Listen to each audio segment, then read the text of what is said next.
Hey guys, it is Sunday the 22nd of December today. I am done trading for the year and I'm just going to run through my journal in this video for the whole of 2024. If you're new here, I am a full-time six-figure funded trader, so I'm going to show you what my entire year looks like. I'm going to show you that in a few parts. First part, I'm going to show you month by month the trades. Second part, I'm going to show you my equity chart and all the stats, all the good stuff like my win rate and that kind of thing, which actually was quite surprising. I was quite surprised by my win rate this year, so maybe you will be as well. Then after that, I'm going to show you the trade software which I use, and I also have a free Excel sheet which I'll run through as well, which I'm going to put in the link in the description below for you to download for free, which is a 2025 trade tracker, which will do your week by week performance. It will track your trade efficiency. So let's just get straight into it. This is the profit calendar. We're going to run through this month by month, and I'm going to do it as quickly as possible, maybe 30 seconds for each month so I don't bore you. But essentially you get an overview of each trading day, how many trades you took, what your return was for that day, and then a total of that on each week at the end. I do this in risk reward. I do that because I'm process orientated and I want to see my stats in risk reward. So let's start with January. Decent month to start the year, to be quite honest. The first week ended up 8.6R, then the second week 3.5R, and then the last week 3.15R, with a total of 7 trading days, 1 losing day. Skip to February, it looks a little bit busier. First week 0.49R, second week 5.2R with 4 trades, third week 1R with 4 trades, and then fourth week 3.08R with 4 trades. So another green month. Then we have March, and then we have for the first week 3.15R with 6 trades, 0.14R on the second week with 4 trades, 12.84R with 8 trades on the third week, and then 2.32R on the last week with 3 trades. Then we move into April. I didn't actually trade for the first couple of weeks because I went on holiday. I went to the Philippines. And then, as you can see, when I came back, I had a red month. So first trading day back was a loss, and then 2 trades on this day just to finish for the day 0.8R up. And then for the rest of the week, there were 3 trading days in a row where I lost. And then my next 2 trading days were losses. So not a great month, but I think that was mainly because I'd been away for a couple of weeks and I came back ill. But, you know, first red month of the year, that's cool. May, a lot better. So I started off the month with another loss, but then quickly started putting that all to bed with a really nice result, 7.43R across 2 trades on this week. And then the next week with just 1 trade, 3.6R, and then 2 trades on this week for 8.81R, and then the last week 0.36R with a losing day. So 2 losing days in this month with 7 trading days in total, so decent for May. June, a lot more hectic than I remember. Starting off with 3 losses in a row, but I kept my losses down. It was practically a break even, but 0.1R, still a loss at the end of the day. It's one of those things where you can't really take stats too seriously because these are technically adding to my loss rate, but in the scale of things, it was like not much, 0.1R, 0.1R, and we have a full loss here. But then got 0.34R just to eliminate a couple of them. But overall, that first week was a losing week. And then I had a really good second week with 6 trades and 9.13R. Then we go to a 2R losing week the next week, and then put right again with 4.26R. So a green month.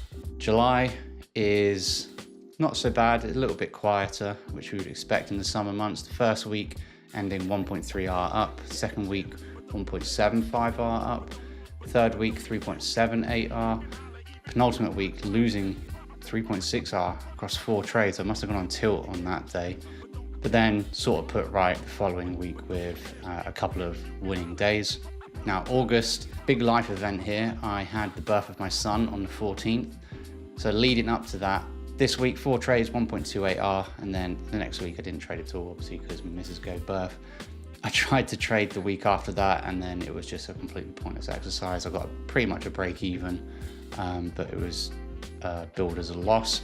And then a week after that, taken one trade and got 4.2R win. So it just goes to show really that you can have a green month with just one good day. September, it started off pretty badly. I'm not really sure what happened here, but I was getting used to dad life, to be quite honest. I'd taken that week off by the looks of things. I can't quite remember. 11 trades, minus 4.2R. So if you look back at the other months, this was very uncommon and not really like the behavior that I'd expect from myself. But like I said, I was getting used to being a dad and having a baby in the house and new responsibility. The next week and the week after, I kind of cooled my head a little bit, just about came green for the month. And then unfortunately had a really bad life event happen on the 29th. My stepdad passed away.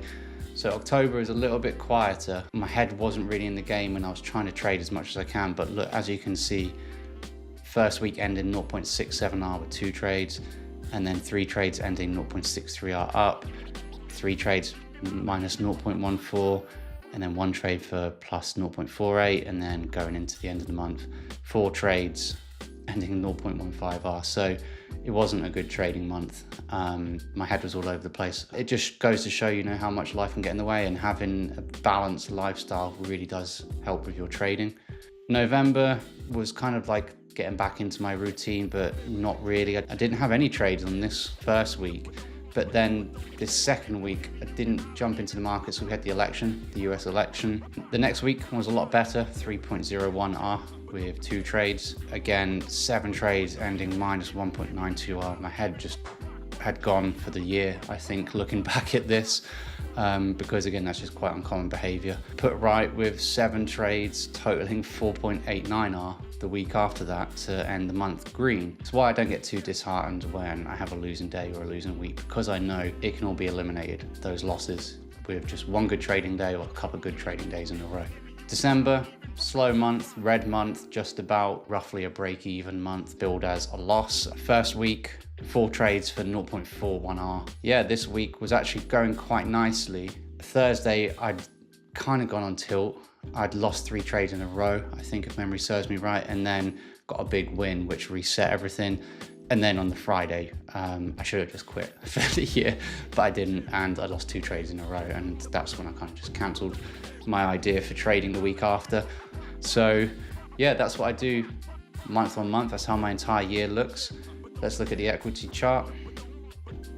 So this is the equity chart. Again, I'm in R multiple, a little bit of a red beginning, moved up exponentially and was expecting a really good year, but then you can see all the family stuff kind of kicked in around halfway on this chart and just kind of leveled out a little bit. Even though the progression was positive, it was a lot more staggered, a lot more losses were coming in, a lot more interruptions to my routines. So for the year I ended up, what's that, about 100R, which is decent. My stats are down here, so you can see the trades. I had done 164, 66 winners, 79 losses, and then I think that was 11 break-evens. So my win rate was actually 40.24%. So it really goes to show that you don't need a 50% win rate. You don't need anything higher than 50% to be profitable in this game.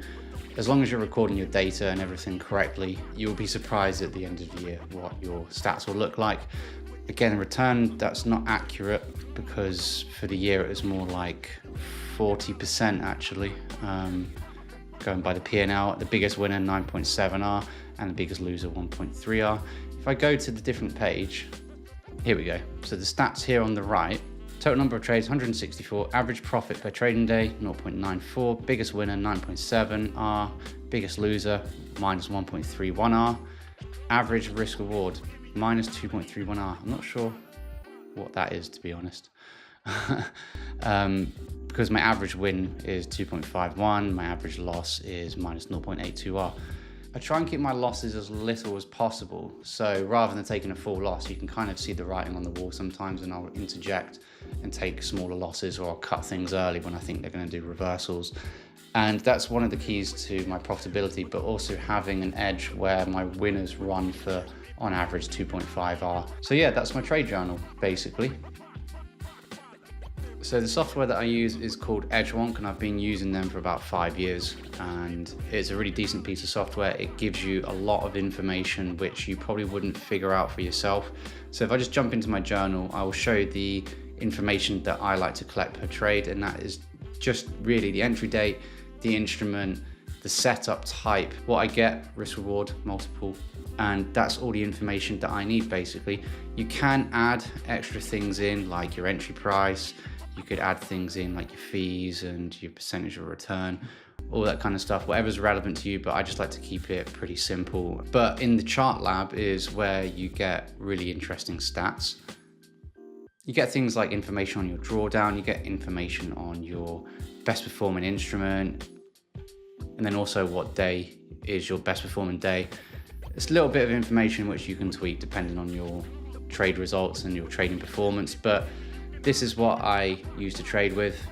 If you do want to sign up to them, there is a discount code in the description below. I do get a bit of an affiliate kickback, but I'm not sponsored by them at all. I actually approached them with their affiliate program for this. So if you want to support me and you want to support the channel, please click that and you can get a discount for yourself. If not, then I've got a free Excel trade tracker sheet for 2025, which I use in conjunction with edgewonk, just because I'm old school. I like using Excel, but it's one I've designed and created, so I'll show you that as well. And all it is, basically in the same way that edgewonk records it all, you just fill in your risk reward or whatever your gain is. So I've got this sheet focused basically on risk reward and to be process orientated rather than calculating your P&L, because your trading account does that anyway. But you know, if you add in something like 2R, and then it's going to give you your total for the week. If you want to do minus 1R, you know, you'll get your score for the week. But I've found by doing this, when you have a red week, then you can go back and see in time, oh, I've had a red week before, but the next couple of weeks were green. So it gives you a little bit of confidence and a little bit of perspective when you're going through the muck, to be honest. Then I have also added an efficiency tracker. So every 10 trades, you can give yourself a score out of 100, and it's whether you followed your trade rules or not. So if you hit yes, it will light up green. If you hit up no, it will light up red. And then obviously no is a minus 10% and yes is a 10%, and then you can give yourself a score. And then you can focus on whether you hit your trade rules or not, and just put a bit more energy into following your trade process rather than the outcome of the trade. And this is what I started using about the beginning of 2022. I started using this, so nearly 3 years ago. But I've just found that it helps me focus on my execution rather than, is my account growing? How much money am I making? And then the Demon Finder, which is not mine, it is Tom Dante's, Trader Dante's.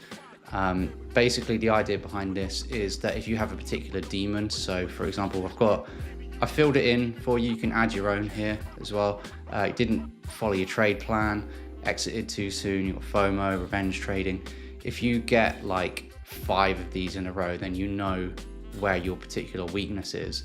And then if you manage to trade 4 times in a row without committing that particular demon, you get to completely wipe the slate clean and start again and hopefully eliminate that. But all in all, that is a great way just to track your trading performance, track your trading efficiency, and focus on being process orientated rather than the outcome of the trade and being money orientated, which really is a road to disaster. This is the way. It's a boring way, but this is the way to take it seriously and to improve your trading results. And this completely transformed mine a couple of years ago. So I hope that helps. It is in the link in the description below and also in the comments. So if you've liked this video, please give it a thumbs up. If you've learned something, please hit subscribe, and we will track our trades together in 2025. Have a great Christmas, Happy New Year, and I'll speak to you guys soon.